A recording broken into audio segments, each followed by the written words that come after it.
Hi, it's Alex. Today I want to talk about something that I've wanted to talk about for a long time, but it's kind of a tough topic, so I'm having to collect my thoughts. And that is one of the really deep problems with left-wing ideology, and specifically when you think of like social justice ideology, the type that frames things in terms of privilege and marginalization and oppression and things, and that talks about like privileged groups of people versus oppressed or marginalized groups of people. And there are some things about this way of thinking that I think are truthful and compelling, but I think that the way it often plays out in society, especially in politics, it can go horribly wrong. And I want to talk about one of the key ways in which it goes wrong, which is classism, basically. When you have this sort of social justice ideology, it looks at these different kind of axes of oppression, and it looks at different categories, and this is where you get the whole concept of identity politics. So you have things like gender, you have things like race, you have things like sexuality, you have whether people are cis or trans, and so on, and there are all these different categories. And one of the dangers, I think, of this left-wing ideology is that there's a tendency for people to focus a lot on the outward, more visible categories. So, for example, race and gender presentation, at least, you don't necessarily know what's going on internally, but race and outward appearance of gender are both very visible things. So the left likes to focus on those a lot, and they talk about those things a lot. On the other hand, there are other aspects of, oppression or privilege that are less visible, and I find that people talk about those things less. One of those less visible factors is neurodivergence. Another less visible factor is classism. And I want to make clear, these things are not invisible. Like, you can look at someone and sometimes, like, people can sometimes look at me and they're like, oh wow, this person is clearly neurodivergent. And similarly, you can kind of guess or assess social class when you look at someone, but it's a little bit less of a black and white category, and I think that that's one of the reasons why people don't like to think about it. And I think things can go terribly wrong when you don't think about these things. And I want to focus on class, social class, in this video, because I think that's one of the things that's happening right now in our world. We just had this presidential election where Trump kind of unexpectedly won by a larger margin than a lot of people thought he was going to win by. And especially a lot of the people on the left were really taken off guard by this. They were like, wow, like why did this happen? And they're doing all this soul searching and stuff. Well, I want to propose what I think was a big factor, and this is coming from things that I have seen people say. I think that a big factor is classism, and that the left in the United States has become really, really deeply polluted with classism. And how does it play out? Basically, if you look at US politics right now, one of the things I hear people talk about a lot is how, there's Dapper Frog, one of the things that I hear people talk about is how there's a difference in voter preferences on the basis of education. And so it's like there's this data, oh, if you're more educated, you're more likely to vote Democrat, and if you're less educated, you're more likely to vote Republican. And people on the left use that as a way to judge and put down Republican voters. They're like, oh, those bunch of uneducated people, they're just ignorant, stupid, whatever, like, and they put them down in all these really bad ways. Some of them can even be dehumanizing, I think. And to me, it's clearly apparent that that is a form of classism. Now, I want to make clear, I'm someone with educational credentials out the wazoo. I have a college degree, I have a master's degree from University of Delaware, I have a second master's degree from Yale University, so I'm clearly coming from a place of high educational attainment. But it really, really pisses me off when people judge others for not having those educational credentials. And one of the reasons why I think this is super hypocritical on the behalf of the left is that the left is always talking about privilege and marginalization and stuff like that.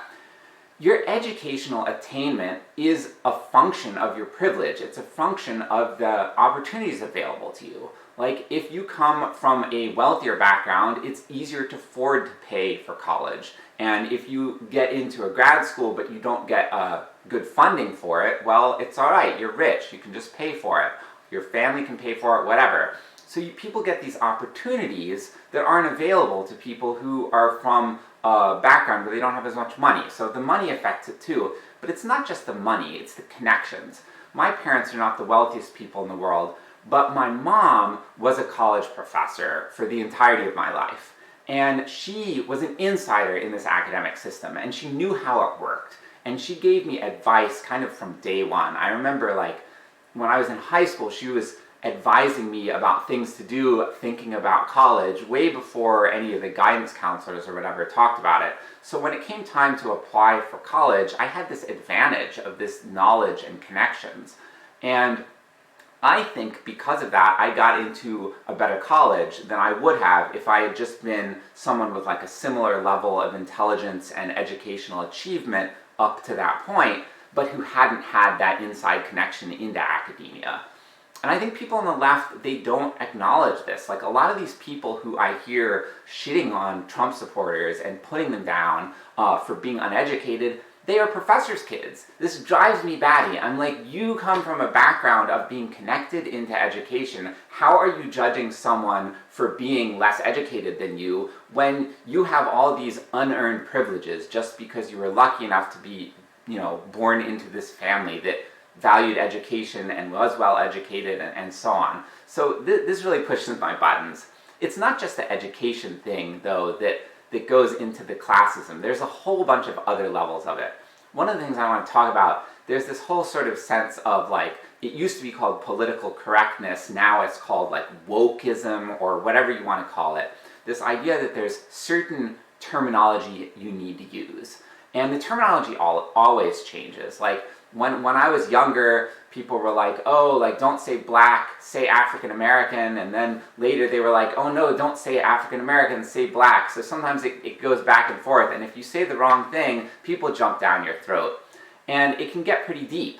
Like, you have this sense like, okay, we used to say minorities, racial minorities, and now we say people of color, you write it POC, and then people start writing BIPOC, meaning black, indigenous, and people of color, and so on. And there's this whole ideology that comes out, this whole terminology that comes out, and the terminology is associated with a set of beliefs.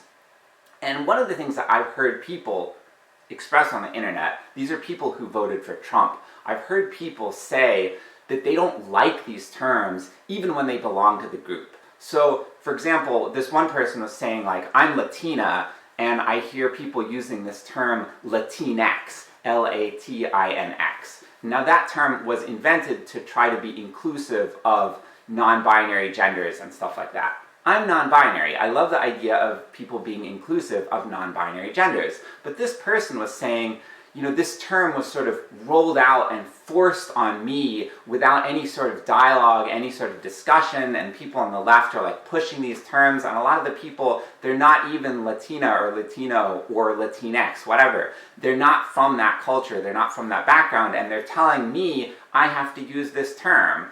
And she was talking about how she was so alienated by this. And I'm like, I really feel you on that. And that kind of thing pisses me off too, because sometimes I've had people push terminology on me that doesn't resonate with me. If you go through my other videos, you see it. I will talk about how I don't always agree with the terminology that the left uses to talk about trans and non-binary people.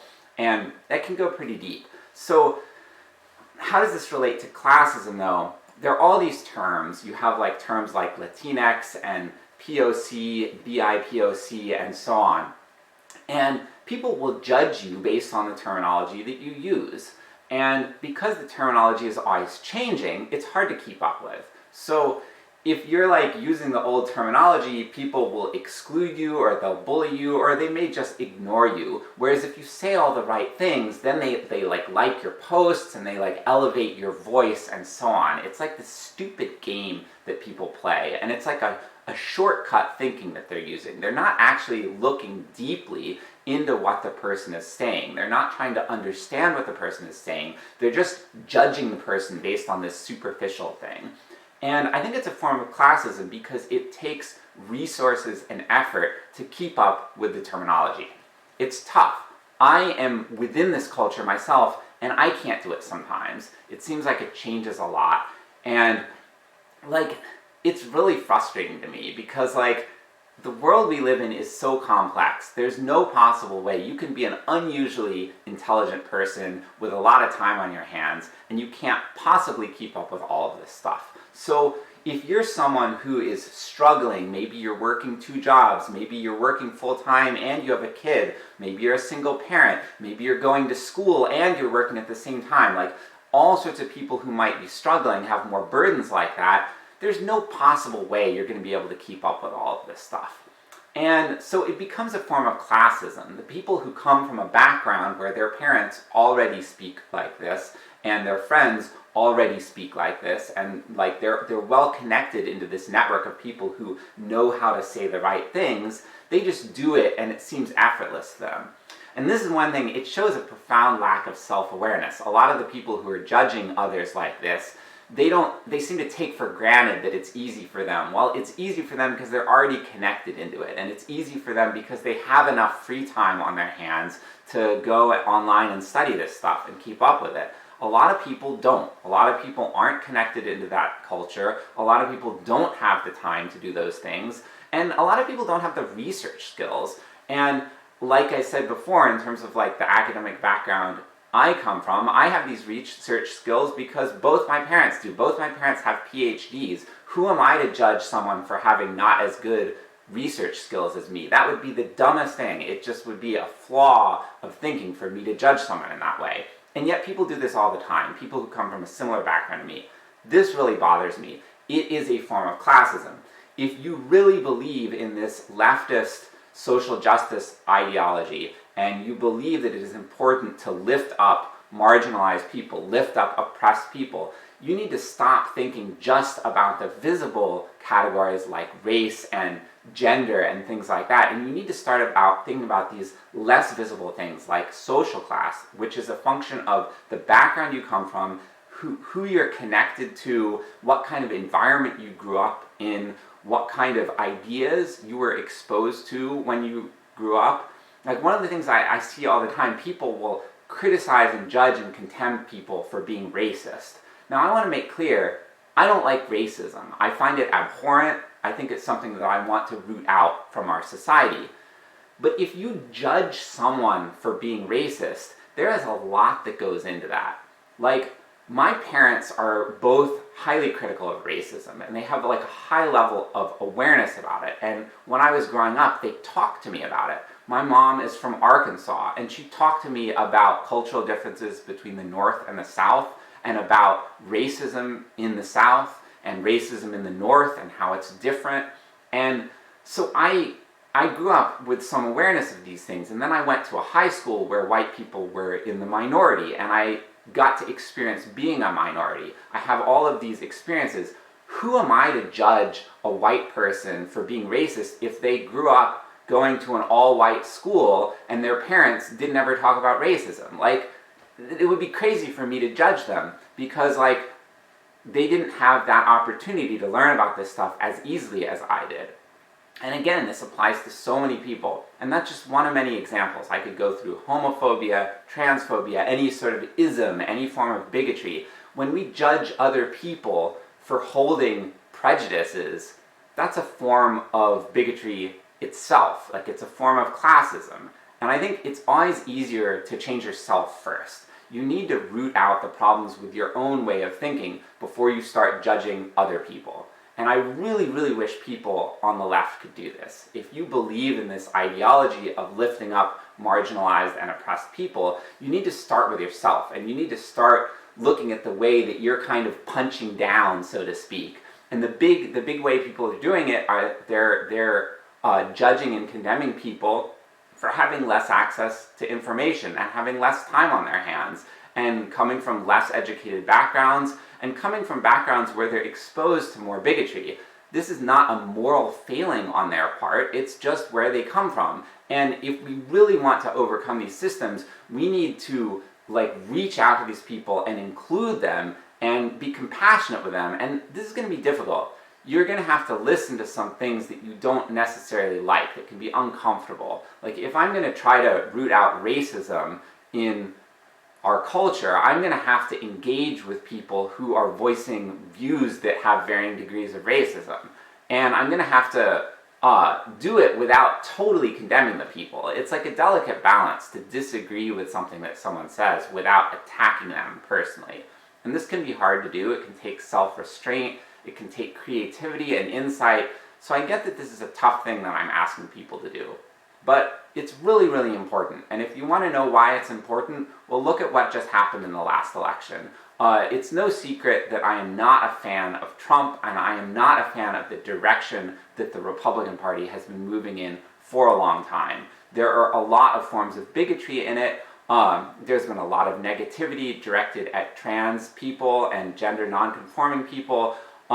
There's been an uncomfortable degree to which it's gone close to white supremacist views. There's been a lot of xenophobia. I don't like these things. But the left is bad in its own different way. And I think that these things are part of a system. And I think if you really want to make things better, and you're on the left and you're sort of in this culture, the weak point here and the point that you have control over is the degree to which you are judging others for harboring viewpoints that you don't like.